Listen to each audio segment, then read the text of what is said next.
Chapter 19. Having Twins at 11. We had a milkman, Ori, and he would deliver the milk right to the refrigerator. He was a big burly man, and if he caught us watching TV in the morning, he would holler at us for not working when our mother was downtown working.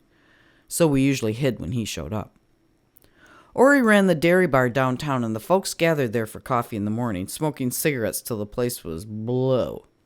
The bar was made of black maple. It had little swivel-style stools lined up for a good 20 feet.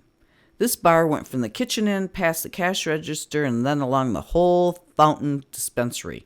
Ice cream and toppings and fountain cokes were all available. One day I asked Ori for a 3-cent Coke, and he slapped the counter hard and said his customary, "Holy Saginaw! The Cokes are now 5 cents. Go ask your dad for 2 more cents. He's sitting right down there." And he was.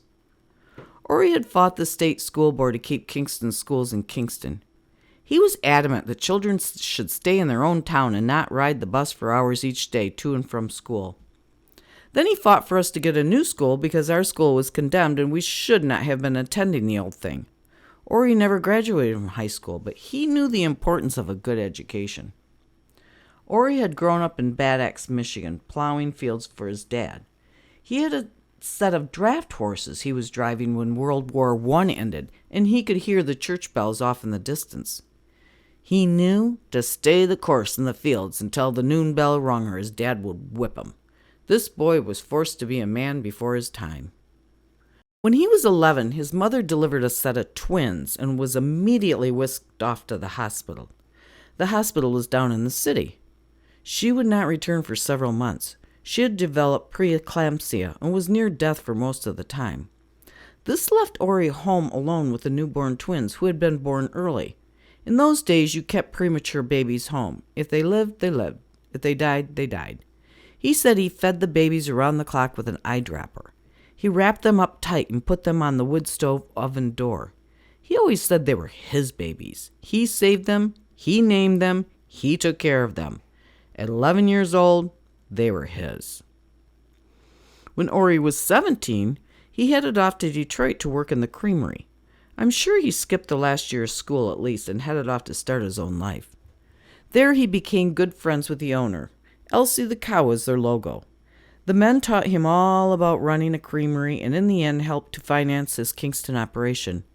Ori would take his thumb and stick it in the spinning butter churn and lick it off 5 or 6 times a day, just to test. This was before the years when butter was blamed for all sorts of health problems. When he was in Detroit early on, he developed a sickness that was diagnosed as spinal meningitis. When you get spinal meningitis, you slowly curl backwards, and when you die, you are looking behind you as your back has curled so much. It's a horrible sight.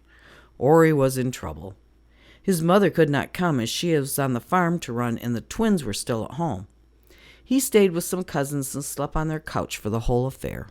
A doctor who was doing research into spinal meningitis showed up and had discovered that horse serum fought the disease in humans. He came every day and injected Ori with the horse serum into his spine. Ori was looking slightly back when the treatment started and slowly started straightening up.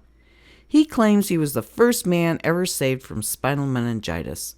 The doctor billed him $70. Ori paid him a few dollars a week or less and slowly paid off the bill. How he repaid the cousins, I never knew.